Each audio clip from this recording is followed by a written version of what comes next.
Hello అండి. ఈరోజు మన రెసిపీ గుత్తి వంకాయ కూర. ఒక్క టమాటా కూడా వాడకుండా ఎక్కువ గ్రేవీతో ఈరోజు మనము గుత్తి వంకాయ కూర అయితే చేయబోతున్నాము. వంకాయ అయితే నోట్లో పెట్టుకోగానే కరిగిపోతుంది, అలా ఉంటుంది. మరి ముందుగా ప్రాసెస్లోకి వెళ్తే స్టవ్ పైన ప్యాన్ పెట్టుకుందాము. అది హీట్ అయిన తర్వాత 2 టేబుల్ స్పూన్ పల్లీలు వేసుకుందాము. అలాగే 1½ టేబుల్ స్పూన్ ధనియాలు వేద్దాము. ఇప్పుడు లవంగాలు అలాగే చెక్క రెండు కొంచెం వేసి లైట్గా అలా ఫ్రై చేసుకుందాము. స్టవ్ని మీడియం ఫ్లేమ్లో ఉంచి ఫ్రై చేయండి. ఇవి ఇలా ఫ్రై అవుతూ ఉండగా మిరియాల గింజలు ఒక 5 నుంచి 6 వరకు మిరియాల గింజలు కూడా వేసి ఫ్రై చేద్దాము. అలాగే చిన్న స్పూన్ నిండా జీలకర్ర, అలాగే 1 టేబుల్ స్పూన్ నువ్వులు వేసి స్టవ్ ఆఫ్ చేసేద్దాము.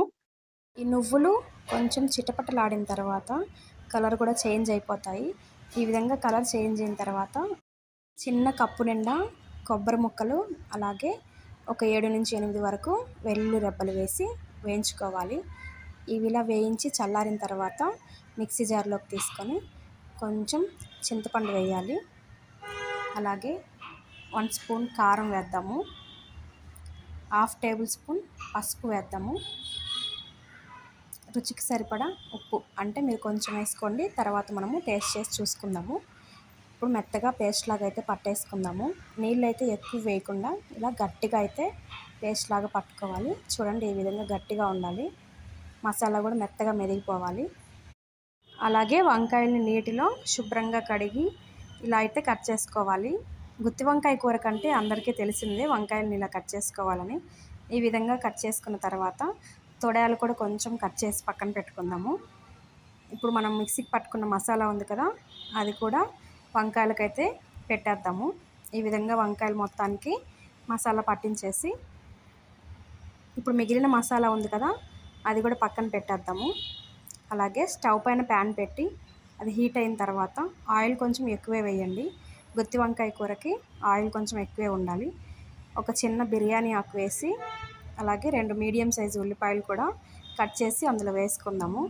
కొంచెం కరివేపాకు వేసి ఇప్పుడు ఫ్రై చేయాలి. ఈ విధంగా అయితే ఫ్రై చేసుకోవాలి. ఇలా ఫ్రై అయిన తర్వాత మన వంకాయలు అన్నిటినీ ఒక్కొక్కటిగా అందులో వేసి మగ్గనిద్దాం మసాలా మొత్తము. చూడండి, ఈ విధంగా అయితే ఒక్కొక్కటి అన్నీ అందులో వేసేసి స్టవ్ని మీడియం ఫ్లేమ్లో ఉంచి ఒక 10 నిమిషాల వరకు అయితే బాగా మగ్గనిద్దాము. ఇప్పుడు మూత పెట్టేసి ఒక 10 నిమిషాల వరకు స్టవ్ని మీడియం ఫ్లేమ్లో ఉంచుతాము. 10 నిమిషాల తర్వాత మూత తీసేసి ఇప్పుడు రెండో వైపు వంకాయలను అయితే నెమ్మదిగా తిప్పుకుందాము. చూడండి, ఒకవైపు అయితే కొంచెం కలర్ చేంజ్ అయ్యాయి, అలాగే మగ్గినట్టు కూడా కనిపిస్తున్నాయి. ఇలా మొత్తం వంకాయలన్నిటినీ రెండో వైపు కూడా తిప్పి వాటిని కూడా ఒక 10 నిమిషాలు అయితే మగ్గనిద్దాము. మనము వంకాయల్ని మీడియం ఫ్లేమ్లో ఉంచి మాత్రమే ఇలా అయితే ఉడకనివ్వాలి. అప్పుడే మనకి వంకాయల టేస్ట్ బాగుంటుంది, అలాగే వంకాయలు కూడా బాగా ఉడికిపోతాయి. చూడండి, ఈ విధంగా మొత్తాన్ని రెండో వైపు తిప్పేసుకుందాము. అలాగే మనకి మిగిలిన మసాలా ఉంది కదా, అది కూడా అందులోనే వేసేసి కొంచెం లైట్గా ఫ్రై చేద్దాము.